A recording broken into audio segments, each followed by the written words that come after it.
Oi, pessoal, bem-vindos a mais um podcast Sacadas de Ouros. Aqui nesse canal o foco é na saúde mental, física e espiritual.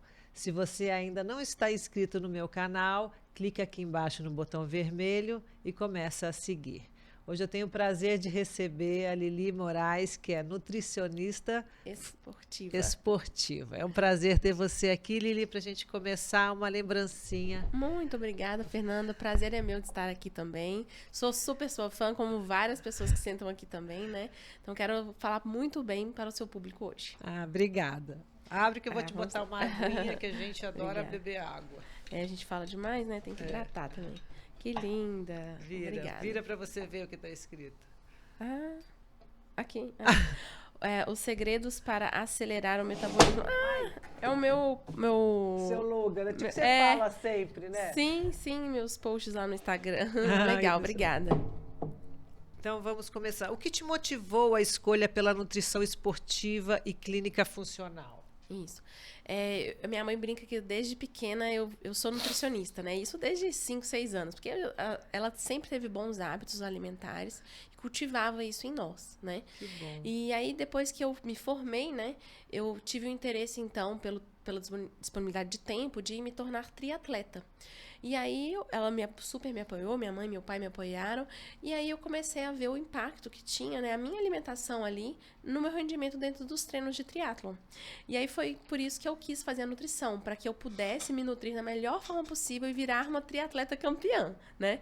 Não me tornei uma triatleta campeã, mas depois do triatlon eu parti para o profissionalismo dentro do ciclismo de estrada, né? E aí eu já estava ali nessa época, então eu já estava dentro da faculdade de nutrição. Então foi o esporte mesmo que me motivou a buscar nutrição. Ah, que legal.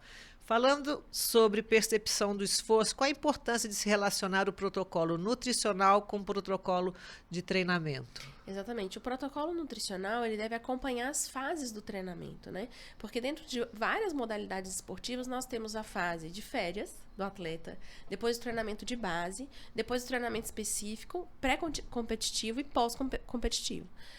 Em cada uma dessas fases de treinamento, existe uma demanda metabólica e nutricional, consequentemente, né? Então, por exemplo, o atleta não pode ter a mesma dieta do período de treinamento específico, que é onde ele realmente está treinando muito afinco, tanto em relação ao número de horas, quanto da intensidade desse exercício, como se ele estivesse nas férias, né? Então, a dieta das férias, né, é lúdica, a dieta de treinamento no período de treinamento específico, ela é mais densa, tanto em micronutrientes quanto em macronutrientes. Já a dieta do período de base, ela tem um nível energético um pouco reduzido, porque a demanda de intensidade desses treinamentos é reduzida, né? A gente tem que entender o período de pré-competição, né? Quantos dias vai durar essa competição? Se é 1 dia, 7 dias? Qual que é a duração de cada uma dessas provas? Se é uma prova clássica de 2, 3 horas, 1h30? Tudo isso vai demandar mudança na prescrição nutricional, porque vai mudar o gasto energético do atleta, consequentemente deve mudar o consumo energético e de micronutrientes do mesmo. Perfeito. Sabendo da sua vasta experiência em mountain bike, da sua formação profissional, para quem pratica essa atividade física diariamente, qual a possibilidade de emagrecer sem perder rendimento? Isso. Existe a possibilidade, sim, né? É claro que é muito importante a gente entender o perfil do paciente, né? Do atleta que a gente está atendendo. Então, eu vou dividir em 2 cenários para as pessoas entenderem um pouco melhor, tá, Fernanda? Então, assim, existe um cenário de uma pessoa que chega até no meu consultório com um desequilíbrio nutricional muito grande, com hábitos alimentares ruins, né? E mesmo treinando afinco, igual eu disse, né? Nesse período de treinamento específico, onde a demanda metabólica do esporte é muito alta, eu consigo fazê-lo emagrecer mesmo sem perder performance. Só de arrumar a alimentação dele. O pré-treino, pós-treino, intratreino, a dieta como um todo, né? Mesmo com um leve déficit calórico, eu consigo entregar performance para ele, porque ele não fazia nada certo. Né? Então, arrumando a base, tanto de micro quanto de macronutrientes, e o que a gente chama de nutrient time, né? Que é o timing da nutrição certo ali do pré, intra e pós-treino, ele vai ganhar performance, ou manter a performance dele. Porém, quando já temos um outro cenário, que é de uma pessoa que já faz tudo muito certo, já tem todo esse esquema de nutrição e tá treinando muito bem, né? Aí a gente prefere fazer com que a gente use essa fase de emagrecimento em um outro momento.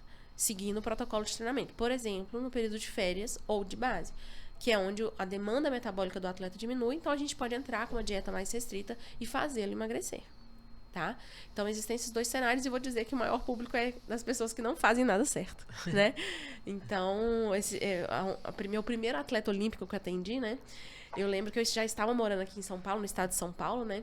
E aí eu tremi nas bases, literalmente, né? Eu falei, meu Deus, o que eu vou fazer com essa pessoa? Porque assim, eu tinha bastante experiência, mas era atleta olímpico, assusta o profissional, né? Eu imaginei, né? Já vai fazer tudo muito certo, né, Fernanda? Imagina, sentando no meu consultório, fazia tudo errado. Tirei de letra a consulta e ele melhorou muito a performance dele, porque no âmbito do esporte ainda, do endurance, né, principalmente mountain bike, ciclismo, as pessoas são muito amadoras no âmbito nutricional. Né? Tanto os atletas em si que não têm conhecimento e nem obrigação de saber, mas quando a procura por profissionais que entendem dessa área. Eu digo que é uma modalidade muito específica do esporte, que realmente quem viveu em cima da bicicleta, ou quem vive, né, dentro dos esportes de endurance, praticando esse esporte, realmente consegue ajudar. Se você não viveu, você não tem a magnitude do que é pedalar 100 km, 120 km, 200 km, igual eu já pedalei 200 km. É muita técnica, né? Muita coisa que acontece dentro dessas horas pedaladas, às vezes 4, 5, 6 horas pedalando, né? Então, realmente, você tem que saber vivenciar para conseguir prescrever da melhor forma possível. Perfeito. Eu e o Zeca, nós fizemos uma prova de Dolomitas, né? Que muita gente viu. E ela que nutriu o Zeca, né? E olha que foi incrível, porque ele demorou, acho que quase 8 horas a prova. Para fazer 138 quilômetros com 4.000 de altimetria, né? E ele normalmente tinha tido cãibra nas outras provas que ele praticava e não teve cãibra. Então foi assim, ficou todo feliz. Não, é isso que me move, assim, na minha profissão. Como eu vivi muito esse esporte, né? Muitas experiências competindo nesse esporte, eu amo a nutrição. Mas o que mais me encanta hoje em dia, né? Que eu já não participo de competição alguma, né? É justamente ver os meus pacientes realizando, né, a superação pessoal deles ou conquistando, né, títulos aí. É gratificante mesmo, porque é um esporte, como todos os outros, dolorido, né? Muito. Mas eu digo que a gente pode minimizar um pouquinho esse sofrimento e sofrer pelo lado positivo. Porque quando você não está nutrido, você sofre porque você tem cãibra, você sofre porque você está sem energia, você perde a sua motivação ali em cima da bicicleta, porque, tipo, literalmente o seu corpo fala assim, eu não aguento mais. Mas tem as montanhas para subir, né? Agora, quando você sofre porque você está energizado, aí é bom. É um sofrimento gostoso. Você fala, eu tenho mais para entregar, e é isso. Isso mesmo. Para os indivíduos que procuram mudar a alimentação e comer de forma saudável para ajudar a acelerar os resultados almejados, quais cuidados devem ser tomados? O que eu mais falo é que, assim, o timing da nutrição é o mais importante, porque aquilo que você come antes do exercício, ele tem impacto na secreção ou não de determinados hormônios que podem, por exemplo, fazer você ter uma hipoglicemia durante o exercício ou não, né, um nível um pouquinho mais baixo de açúcar no sangue. Você pode liberar mais insulina do que você precisaria, e aí, consequentemente, ter uma resposta negativa na perda de gordura corporal, tá? O intratreino também, se você ajusta essa alimentação, suplementação no intratreino, você potencializa a força do atleta. O atleta, ele passa a conseguir gerar potências mais altas e suportá-las por mais tempo possível. Isso eleva o gasto energético dentro do treino e, consequentemente, acelera o processo de ganho de performance dele, né? Então, olha que importante a gente, né, direcionar essa nutrição. E o pós-treino, né, para favorecer o processo de recuperação muscular e deixar com que o atleta já esteja 100% preparado para a sessão seguinte de treino, seja no mesmo dia ou no dia seguinte, né? Então, quando a gente pega essas 3 principais estratégias nutricionais, pré, intra e pós-treino, eu diria que esses são os principais cuidados que o atleta deve ter para tanto potencializar a performance física quanto estética também. Perfeito. Como proceder para uma boa adesão e adequação nutricional? Isso. Eu acho que o principal ponto, Fernanda, é conhecer o atleta. Conhecer o indivíduo que está diante de mim, né? Quando eu faço as minhas consultas nutricionais, você presenciou também, né? Eu procuro entender um pouco mais da dinâmica daquele indivíduo, né? Então, as rotinas dele, que horas que ele sai para trabalhar, que horas que ele vai treinar, porque tudo isso manda, imagina, tem pessoas que treinam 5 horas da manhã, termina às 7, praticamente toma banho na academia e vai trabalhar logo em seguida. Então, eu não posso passar uma coisa super difícil para ele no pós-treino, sendo que ele nem em casa vai estar. né? Além de conhecer a demanda, a logística dele de vida, né? Rotina diária de vida, eu preciso entender as preferências e aversões alimentares desse paciente. Por exemplo, eu tenho pacientes meus que não gostam de ovos. Por que eu vou colocar o ovo na dieta desse paciente se ele não gosta? É um alimento super saudável? Com certeza é. Mas tem como a gente mudar, não colocar o ovo, colocar outros alimentos que são fontes proteicas, por exemplo, e equilibrar o teor de micronutrientes através da dieta ou suplementação. Né? Então, isso precisa ser respeitado. Lógico, o paciente ele pode, né, tentar experimentar alguma coisa diferente, uma preparação diferente, pode. Mas eu preciso respeitar se ele tem muita aversão a determinados alimentos. E existe. Né? Assim como eu preciso respeitar o momento de maior saciedade que ele tem no dia, né? De fome que ele tem no dia, perdão. Porque, por exemplo, se o paciente morre de fome 2 horas da tarde, eu preciso colocar uma refeição mais densa para ele nos momentos anteriores, para que ele já não chegue nesse horário morrendo de fome, mas também trabalhar uma refeição densa nesse horário. Porque se ele morre de fome 2, 3 horas da tarde, eu colocar uma fruta com 2 castanhas, ele vai seguir a dieta um dia, no outro ele vai abandonar. Né? Então, eu diria que são esses 3 pilares, foco, assim, que determinam a adesão do paciente à dieta. Então, respeitar a rotina de vida, respeitar os momentos onde ele sente mais saciedade no dia e preferências e aversões alimentares. Tá? Por exemplo, vou dar um outro exemplo sobre essa questão de preferências. Né? Tem paciente meu que adora como café da manhã shake. Uhum. Tem gente que gosta. Agora, tem pessoas que se eu colocar shake vai ficar com um buraco na barriga, vai morrer de fome e não vai querer, não gosta daquilo tudo misturado. Gosta das coisas separadinhas, mastigar bastante. Então, não existe dieta perfeita, né? Existe aquela que a gente realmente escuta o paciente e desenha, literalmente desenha e prescreve para que ele consiga ter adesão. Perfeito. O que você pode dizer sobre a substância do nitrato? Já existem evidências científicas comprovando a melhora na performance? Sim, o nitrato, né? Ele é muito presente, mais presente, assim, mais biodisponível na beterraba, né? Ele é um nutriente que está presente ali na beterraba, tá? E ele hoje é um suplemento com um nível de evidência A. Tanto é que o Comitê Olímpico Internacional o reconhece com efeito ergogênico. Então, ele tem um efeito, sim, de melhora da performance física, justamente por aumentar tanto a entrega de oxigênio, quanto de micronutrientes, quanto de glicose para o músculo. Quanto mais nutriente e oxigênio esse músculo recebe, consequentemente, mais tarde ele fadiga. Ele se torna mais resistente, porque realmente um dos fatores limitantes, né, da performance física é justamente a falta de oxigenação ou a dificuldade, né, daquele músculo em produzir ATP, que é a nossa moeda energética. Então, quando a gente fala de nitrato, eu diria hoje que ele é um padrão ouro para a suplementação da performance esportiva. Perfeito. Eu pedalo toda semana e meu namorado todos os dias. São hábitos que entraram na rotina de vida de cada um, né? Acho que a gente tem que ter uma rotina de esporte. Como é distribuída essa energia que usamos para pedalar? Tem pessoas que pedalam de maneira recreativa e outras como nós que pedalam de forma quase profissional. Sim. Como você indicaria? O que vai determinar a prescrição nutricional é o gasto energético total do dia do paciente, né? Então, todos nós temos na nossa taxa metabólica de repouso, que significa o quanto de energia que a gente gasta só para viver. Se a gente acordasse e ficasse na cama o dia todo, a gente gasta energia para os nossos órgãos vitais, né? Os funcionamentos fisiológicos do nosso organismo. Então, a gente vai somar essa taxa metabólica basal com o nosso gasto energético diário. E aí, obviamente, quanto menos recreativa é a atividade esportiva, maior esse gasto energético, né? Quanto menos profissional é essa atividade física, menor é o gasto energético. Mas a gente tem que somar a taxa metabólica basal ao gasto energético para encontrar o gasto energético total daquele indivíduo. E aí, sim, fazer a prescrição nutricional, né? Então, vai ter as calorias que ele gasta no dia para viver e para treinar. E aí eu vou fazer a dieta baseada nesses números, tá? Então, quem treina muito pode comer mais. Eu falo que é a escala de merecimento. Quanto mais você treina, mais você merece comer. Quanto menos você treina ou menos intensamente você treina, menos você pode comer, né? Então, é uma conta matemática mesmo, né? Perfeito. O que você acha da cafeína no âmbito esportivo? Maravilhosa. Também é outro suplemento padrão ouro, pré-treino. Né? Isso, ela pode ser utilizada como pré-treino. Em modalidades do Endurance que duram mais do que 4 horas, ela pode ser utilizada no intra-treino também em dose fracionada. Então, ao invés de você usar a dose total antes, porque ela tem ela começa a declinar, né, os níveis na corrente sanguínea a partir de 4, 5 horas de uso. E aí, se essa atividade for durar mais do que isso, igual muitas modalidades do esporte, do Endurance duram, né, você pode usar metade da dose no início do exercício e metade após 4 horas de exercício.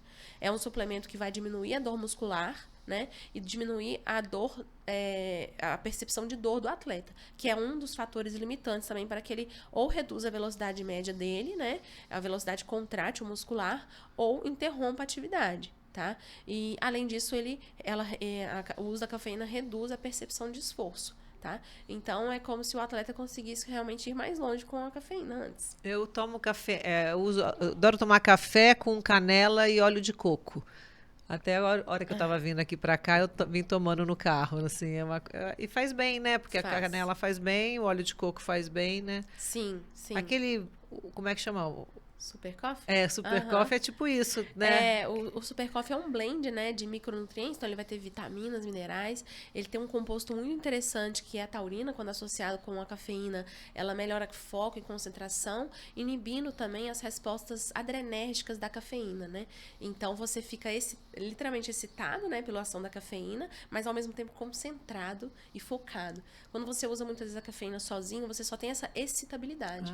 Você não tem foco e concentração. Então, das marcas, né, nacionais, assim, que vendem esse tipo de café, eu gosto muito do Super Coffee, porque ele tem essa associação com a taurina, tá? E aí ele tem o TCM também, né, que é a fração mais utilizada no nosso organismo do óleo de coco, e aí tem algumas especiarias também, como a canela, né?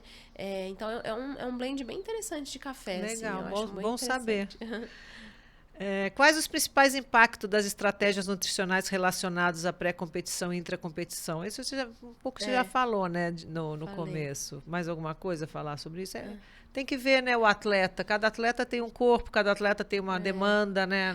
O que eu acho que vale a pena a gente ressaltar sobre essa questão da competição, né, é que todas as estratégias nutricionais que a gente utilizar, que o atleta utilizará nas competições, isso deve ter sido testado nos treinos anteriores à prova. Nada deve ser utilizado como novidade no dia da prova. Isso. Justamente porque o atleta pode ter algum efeito colateral de alguma suplementação, seja um efeito colateral gástrico, por exemplo, uma sensação de arroto, estufamento, que incomoda o atleta, ou intestinal, por exemplo, intestino um pouco mais solto, ou gases, por exemplo, isso vai atrapalhar a performance, assim como suplementos também que podem, por exemplo, aumentar a taxa de sudorese do atleta, ou aumentar a taquicardia. Então, assim, nada deve ser testado durante as provas, e sim nos treinos anteriores várias vezes, para que realmente o nutricionista, juntamente com o atleta, consiga montar as estratégias de prova para ele, tá?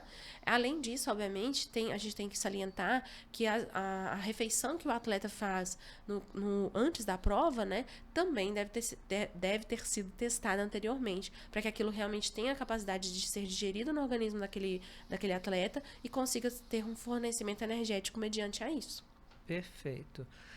Uma das maiores dificuldades de grande parte dos indivíduos é saber fracionar os carboidratos para a hora do exercício praticado. O que você faz para educar seus pacientes com relação ao exercício e alimentação? Sim, você fala sobre a estratégia de intratreino? Porque o carboidrato... de como utilizar o carboidrato no dia a dia. Sim. O meu perfil de pacientes, grande parte deles, né, Fernanda, são atletas que já precisam de uma quantidade maior de carboidrato no dia, quando a gente compara, por exemplo, com indivíduos sedentários. Tá? Ou apenas praticantes de atividade física aí de 2, 3 vezes na semana, né? Eu lido muitas vezes com atletas que treinam aí em média de 15 a 18, chegando até 21 horas semanais. Né? São atletas que treinam às vezes 3, 4 horas por dia, é muita coisa, né? Então, realmente, esse público, ele pode, né, consumir carboidratos em todas as refeições. Mas uma coisa que eu gosto muito de educar é o seguinte: carboidrato deve vir, né, de comida de verdade. Tá? Então, a gente não tá falando de biscoito, a gente não tá falando de doce, a gente não tá falando de tranqueiras, chips, balas, enfim. Quando a gente prescreve o carboidrato em quantidade acima da média usual de um indivíduo normal para um atleta de endurance, né? Eu penso em frutas, legumes, tubérculos, mandioca, batata, mandioquinha, né? Inhame, cará. cereais, por exemplo, a aveia, o arroz, uma quinoa, um amaranto em flocos, né? Tudo isso é denso em carboidratos complexos, que vai vir junto, né, dos carboidratos, que vão vir juntos dos carboidratos, tanto fibras quanto vitaminas e minerais, reduzindo a resposta glicêmica das refeições e, consequentemente, não tendo um impacto negativo na resposta insulinêmica do paciente e, consequentemente, não tendo nenhum tipo de repercussão negativa na saúde desse indivíduo, né? Então, Fernanda, as pessoas confundem muito isso, né? Agora eu tô pedalando um monte, posso comer um monte. Macarrão, não é assim. pão. Não é assim. Existem pães de melhores qualidades, existe macarrão de melhor qualidade. Verdade. E existe principalmente a combinação dos alimentos dentro de cada refeição. Quando a gente pensa em comer carboidrato, mesmo para o atleta, para o indivíduo sedentário, vamos colocar aqui para o seu público, é importante que a gente o associe com ou fontes de proteína ou fontes de gordura, para que a gente reduza a resposta glicêmica dessa refeição e não tenha impacto em elevar muitos níveis de insulina ou elevar os níveis, né, de glicemia no sangue, tá? Então, por exemplo, vou comer fruta. Gente, fruta não é para ser consumida sozinha. Então, vamos misturar essa fruta com abacate, de repente com fibras de um psyllium, por exemplo, coloca um iogurte ou vegano ou natural no meio, coloca um pouco mais de sementes, chia, gergelim, semente de abóbora. Então, tudo isso agrega proteínas, fibras e gorduras para que essa resposta da carga glicêmica seja reduzida, tá? Não, pode falar. Por exemplo, um macarrão. A gente não vai comer um macarrão ao molho sugo sozinho. Come primeiro uma salada, depois, junto com esse macarrão, come um galeto ou um grelhado de carne, para depois comer esse macarrão ao molho sugo ali. Isso vai ter um impacto muito menor na resposta insulinêmica e glicêmica e, consequentemente, não vai ter nenhum tipo de dano na saúde do indivíduo, né? Principalmente se as quantidades forem suficientes para o organismo daquele indivíduo, né? Cada um pode comer uma quantidade, né? Verdade. Existem pessoas que sentem fome avassaladoras à noite. Por que isso acontece? Qual a melhor maneira para mudar esse hábito? Isso. A maioria das pessoas que sentem uma fome avassaladora, que querem comer até o teto da casa junto com as paredes, né? É justamente entender que elas provavelmente estão num déficit calórico muito severo, ou seja, muito grande, provavelmente crônico, ou seja, tem mais do que 10 dias que isso está acontecendo. E principalmente as refeições que foram feitas ao longo do dia, além de gerar esse déficit calórico severo, não geram uma saciedade prolongada. Então, por exemplo, são pessoas que comem muito pouquinho e só praticamente fontes de carboidrato ao longo do dia. E aí, chega à noite, realmente o corpo já está assim, no limite dele de aguentar aquele estresse, porque uma restrição calórica severa e crônica é um estresse metabólico, a gente não pode negar isso, né? Porque vai elevar os níveis de cortisol na corrente sanguínea, vai desregular, na verdade, essa liberação desse hormônio, que em consequência, né, vai gerar um desequilíbrio, por exemplo, em neurotransmissores que são responsáveis pela nossa saciedade, como a serotonina, e até mesmo em resposta disso a desequilíbrio na melatonina. Então, muitas vezes, a resposta dessa dieta muito restrita vai até repercutir na qualidade do sono daquele indivíduo. E quanto menos ele dorme, ou com pior qualidade ele dorme, mais fome ele vai ter no outro dia. Então, vai virando uma bola de neve. O que eu diria para essas pessoas? Melhore a densidade e o volume alimentar em cada refeição que foi feita. Também eleve o consumo de proteínas e gorduras em cada refeição, porque as gorduras e as proteínas são os alimentos que têm maior poder de saciedade a longo prazo, né? E, principalmente, durma bem e não faça restrições calóricas descabidas. O que seria uma restrição calórica descabida? É aquela que você come menos do que essa quantidade de energia que você gasta para sobreviver. Lembra que eu falei agora há pouco sobre a taxa metabólica de repouso? Nenhuma dieta deve ser abaixo da taxa metabólica de repouso. Senão o estresse metabólico, essa bagunça hormonal é muito acentuada. Perfeito. Tem sido falado muito sobre esses medidores de glicose durante os exercícios, durante o dia. O que você acha disso? Ele vai dar uma... Assim, qualquer tipo de atualização nesse âmbito nutricional, né? Eu digo medidores, né? Igual esse glicêmicos, né? Eles não são soberanos à anamnese clínica bem feita, né? Então, um profissional que entende o que faz, né? Estuda muito e, principalmente, escuta o paciente, porque a maioria das pessoas não faz anamnese e nem escuta aquele paciente. Cada um tem uma individualidade, cada um tem uma percepção diferente, né, do dia a dia.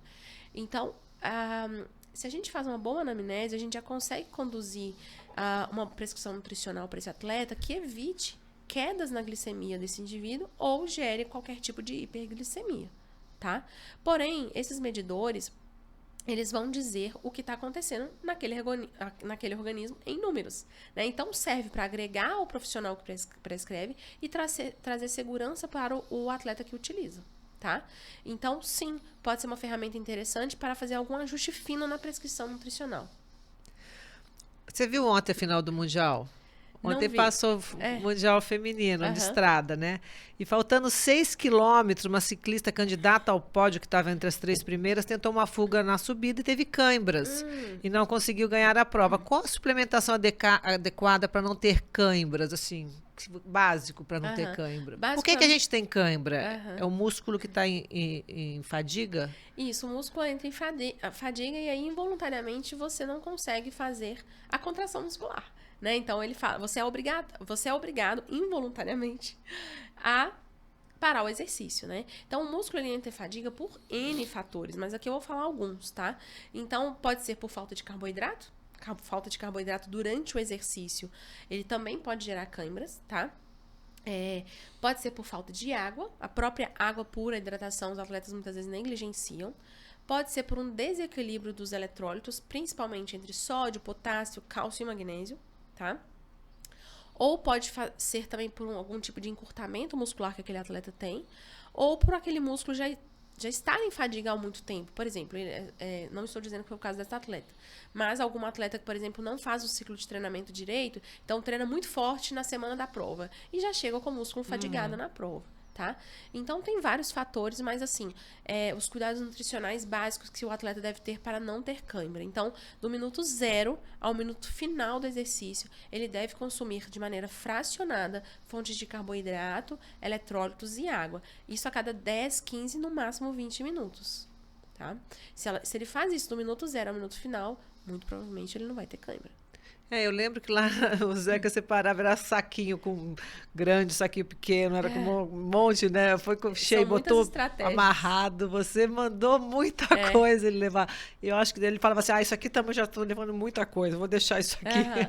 Quando eu faço planejamento nutricional para um atleta como o Zeca, que é uma prova muito longa, né? Eu sempre calculo o que eu sei que aquele atleta precisa, mas eu deixo 2, 3 opções extras. Porque eu já sei que muitas vezes alguma opção pode cair no meio do trajeto, ou ele pode perder antes de largar.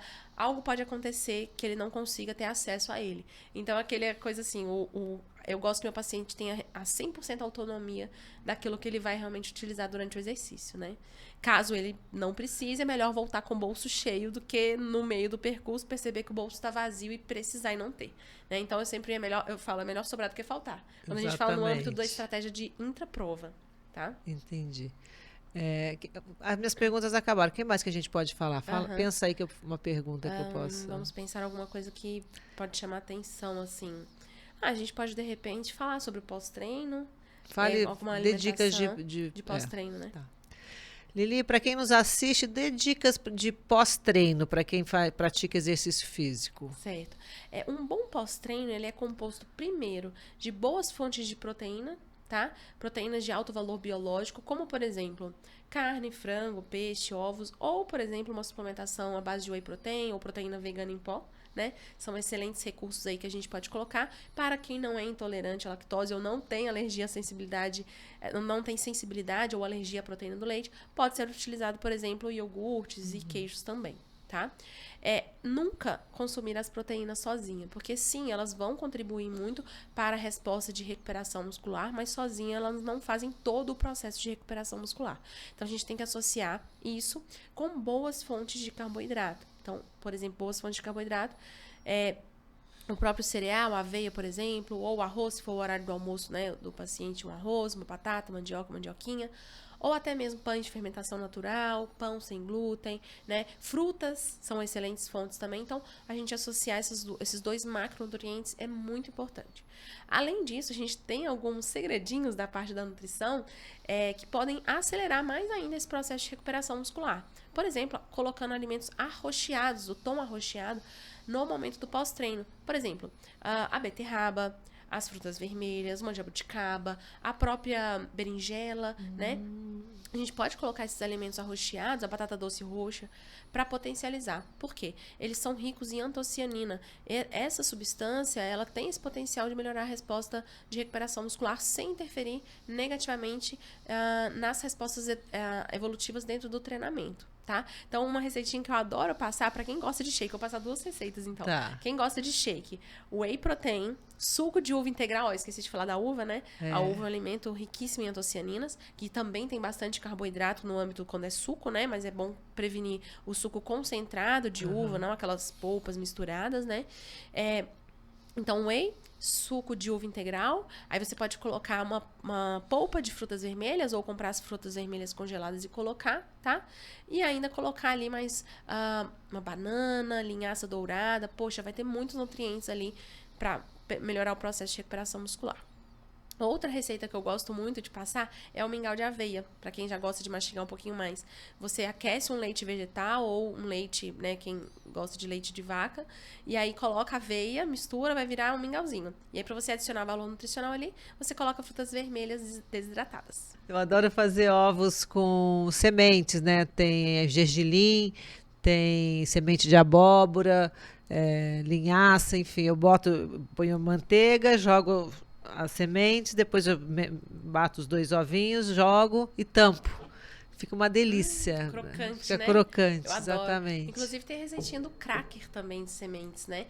Você só mistura as sementes com um pouquinho de tapioca, né? Põe na frigideira em fogo baixo e aí depois você quebra o ovo em cima. Então vai ficar uma crostinha literalmente de sementes crocante ali com o ovo por cima. Fica uma delícia. Muito Legal. nutritivo. Botar a tapioca, nunca fiz. É.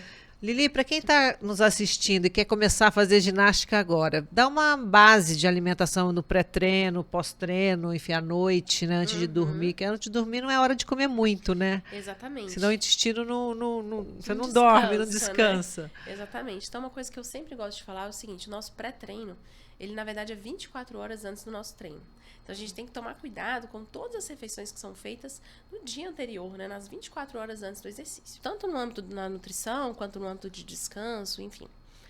Então, as refeições anteriores, elas vão ter impacto no status energético que aquele atleta chega, ou aquele indivíduo chega para fazer atividade física.